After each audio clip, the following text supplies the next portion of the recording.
ఇందులో ఎటువంటి రాజీ ఉండకూడదు అన్నటువంటి విధంగా ఆ విధంగా రాజీ లేని పోరాటం చేసి మోడీ గారిని చంద్రబాబు నాయుడు గారిని కలిపినటువంటి సమర్థుడు దక్ష సమర్థత కలిగిన నాయకుడు మన పవన్ కళ్యాణ్ గారు అని కూడా సందర్భంగా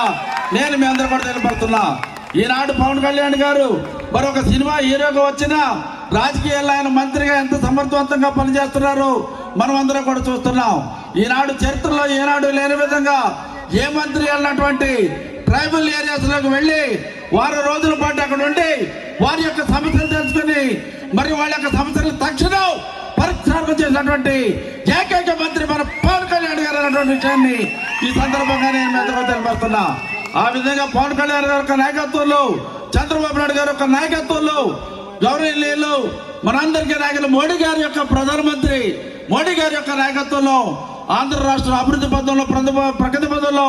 ముందుకు తీసుకెళ్తుండో ఎటువంటి సందేహం ఎటువంటి అనుమానం